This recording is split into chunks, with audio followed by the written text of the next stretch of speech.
magpupurify ng ating dugo every day. Kaya napakaganda yung dugo natin dahil ayon sa turo ng aral, every 3 months mag-purify yung ating atay. Sa dugo, si spleen, si atay, si kidney. Samantala pala, pag spirulina araw-araw, may chlorophyll, blood purifier, kaya nagre-renew yung ating blood every day.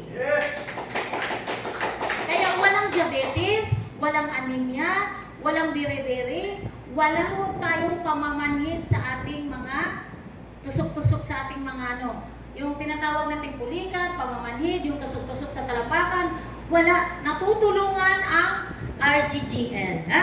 Kaya nga katulong lagi sinasabi ni Dr. Lim, huwag mawala si RGGL at si spirulina magkasama kahit anong mangyari, at si Rosel kahit pa isa-isa lang, epektibo na yan. Bakit? Matapang ang vitamin C. 100% vitamin C yan. Isang piraso lang, swak na swak na. Kung marami kang pambili, didamihan mo. Kaya matipid, tingnan mo ito. Isa-isa, isang RG, isang GL, isang spirulina, isang tablet, yan, takalan sir. Ito yung takalan ng spoon na para ito sa mga naagnas na butot. Maganda ito sa mga, sabi nga ni Dr. Sadsan noon, hindi pa naman naranasan ito na nakapagpakita ng bulag. Pero po ako inistabihan dito. Yung totaling bulag talaga siya. Nakakaaninag. Hindi po ito, bipulin at saka Bakit kayo pinainom ko kayo dito? Di ba pag senior citizen may katarata? May glaucoma sa mga diabetes? Bakit ito?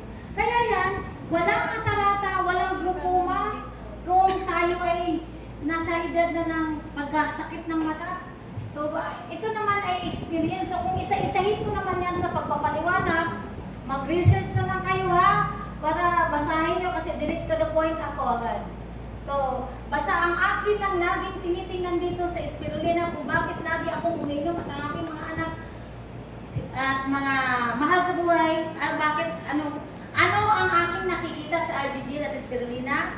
Yung spirulina para sa kidney, para ma-purify, para sa hindi tayo ma-anemia.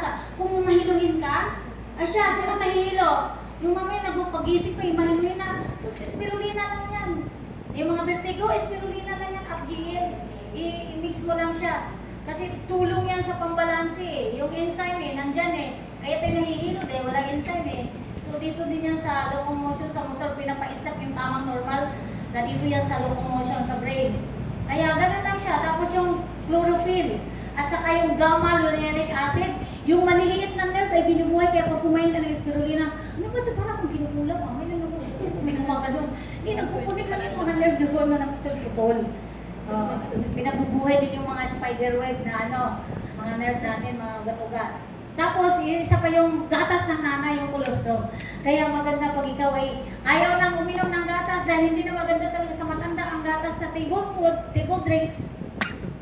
Ayan, yung colostrum. Kaya uminom ka ng spirulina araw-araw, gaganda ang ating kutis, gaganda yung puso, bagal kidney at tatay. Vitamins kasi whole spectrum, orchestra.